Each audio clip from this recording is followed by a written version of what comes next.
میرا سوال یہ ہے کہ ذکر رسول صلی اللہ علیہ وسلم انسان کے اخلاق و کردار پر کیا اثر ڈالتا ہے؟ اللہ اکبر، کیا کہتے ہیں شاہ صاحب؟ دیکھیں، جب نبی پاک صلی اللہ علیہ وسلم کا ذکر کرے گا نا،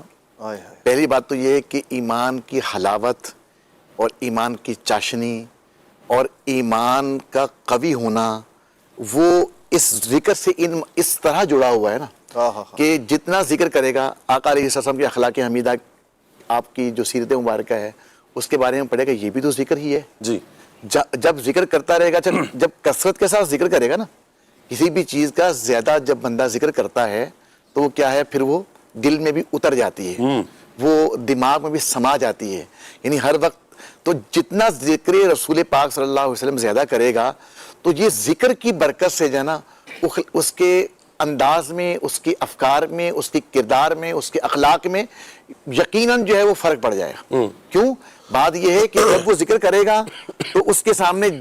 جہاں جہاں زندگی کے اندر اس کو جو ہے کوئی بھی لمحہ جب گزارے گا، کوئی بھی اس کے سامنے معاملہ آئے گا تو وہ نبی پاک علیہ السلام کی سیرت کو دیکھے گا، آپ علیہ السلام کی اسوہ حسنہ کو دیکھے گا۔ بھئی اگر جو ہے وہ مجھے اپنے اندر بردباری پیدا کرنی ہے، تحمل پیدا کرنا ہے، مجھے غیبت سے بچنا ہے، مجھے چغلی سے بچنا ہے، مجھے وعدہ خلافی سے بچنا ہے، مجھے تکبر سے بچنا ہے، مجھے ریاکاری سے بچنا ہے، مجھے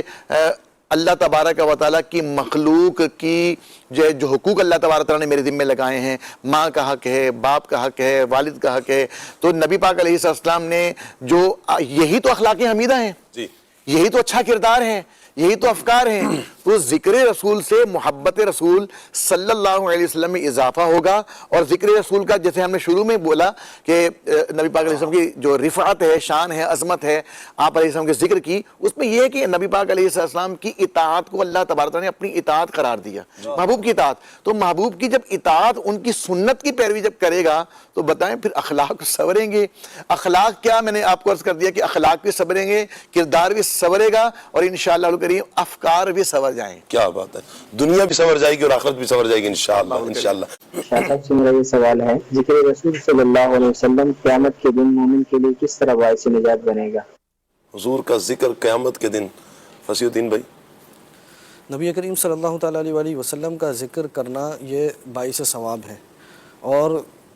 ظاہر سی بات ہے جو ثواب کا کام ہے وہ بندے کے لیے نجات اور بخشش کا ذریعہ بنے گا۔ اور پھر دوسری بات یہ ہے کہ جب بندہ ذکر کرتا ہے تو وہ نبی کریم صلی اللہ تعالیٰ علیہ وسلم سے یہ اس کی محبت کی علامت ہے، کیونکہ جیسا کہ ہے کہ من احب شیئا اکثر ذکرہ، تو جس سے محبت کرتا ہے اس کا کثرت سے ذکر کرتا ہے۔ اب جو بندہ حضور علیہ الصلوۃ والسلام کو اتنا کثرت سے یاد کرے گا، اتنا وہ ذکر کرے گا، تو پھر انشاءاللہ حضور علیہ الصلوۃ والسلام بھی نظر عنایت محشر میں اس کی طرف فرما دیں گے کہ یہ میرا امتی مجھے اتنا کثرت سے یاد کرتا ہے۔ اور جیسا کہ ایک حدیث مبارکہ میں بھی ہے کہ نبی کریم صلی اللہ تعالیٰ علیہ وسلم نے ارشاد فرمایا، اللہ تبارک و تعالیٰ نے ایک فرشتہ پیدا فرمایا ہے جسے ساری مخلوق کی آوازیں سننے کی طاقت عطا فرمائی ہے، اور میرا جو امتی جہاں سے بھی مجھ پر درود پڑتا ہے تو وہ فرشتہ میری بارگاہ تک اس کا نام لے کر اور اس کے والد کا نام لے کر مجھ تک پہنچاتا ہے۔ تو جو حضور کا درود کی صورت میں ذکر کرے، حضور تو اس کو بھی جانتے ہیں، تو حضور علیہ الصلوۃ والسلام کا ویسے ذکر کریں، نبی کریم صلی اللہ تعالیٰ علیہ وسلم کو تو اس کا بھی علم ہے۔ جب حضور سے امتی اتنی محبت کرے گا تو امتی کی یہ محبت ہوگی تو انشاءاللہ نبی کریم صلی اللہ تعالیٰ علیہ وسلم کی روز محشر نظر کرم اس پر پڑے گی، اور جب وہ نظر پڑے گی کہ جس طرف اٹھ گئی دم میں دم آ گیا، اس نگاہ عنایت پہ لاکھوں۔ کیا بات ہے، سبحان اللہ۔ انشاءاللہ حضور کی محبت، حضور کا ذکر اللہ نے چاہا تو انشاءاللہ کل قیامت کے دن ضرور یہ رنگ لائے گا کہ حضور صلی اللہ علیہ وسلم سے محبت کرنے والوں کے لیے تو حضور کی شفاعت ہے۔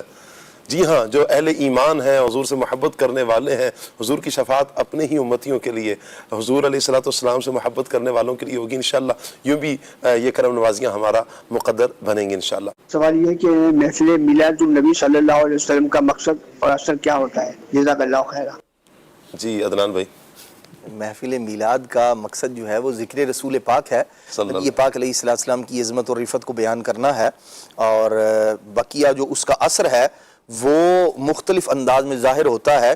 بعض اوقات یوں ظاہر ہو رہا ہوتا ہے کہ بندہ نبی کریم علیہ السلام کے فراق میں آنسو بہا رہا ہوتا ہے، اور کبھی یوں ظاہر ہو رہا ہوتا ہے کہ بندہ نبی کریم صلی اللہ تعالیٰ علیہ وآلہ وسلم کی جو عظمت ہے، رفعت ہے، اس کو جان کر اس بات پر اللہ کا شکر ادا کر رہا ہوتا ہے کہ اللہ کریم نے ایسے عظیم محبوب علیہ الصلوۃ والسلام کا مجھے امتی بنایا ہے۔ اور بعض اوقات یوں ظاہر ہو رہا ہوتا ہے کہ بندہ اللہ تبارک تعالیٰ کا شکر ادا کر رہا ہوتا ہے کہ اللہ کا فضل ہے، کرم ہے، اس نے اپنے پیارے محبوب کا مجھے امتی بنایا ہے، اور کبھی جو ہے وہ آنسو بہا رہا ہوتا ہے حضور علیہ السلام کے فراق میں، کبھی شکر ادا کر رہا ہوتا ہے، کبھی جو ہے وہ نیک بننے کی طرف کہ اپنے پیارے محبوب صلی اللہ تعالیٰ علیہ وآلہ وسلم جن کی عنایات، شفقتیں، مہربانیاں اس قدر ہیں، تو پھر بندہ اس طرف کوشش کرتا ہے کہ میں ان کا شکر گزار اور ان کا اطاعت شیار امتی بننے کی طرف آ جاؤں۔ تو الحمدللہ رب العالمین جو میلاد شریف ہے اس کی بے شمار برکتیں ہیں، مختلف انداز میں ظاہر ہوتی ہیں، اور یہ زمانے میں کوئی ڈھکی چھپی بات نہیں ہے۔ کیا بات ہے جی، اللہ آپ کو برکتیں عطا فرمائے۔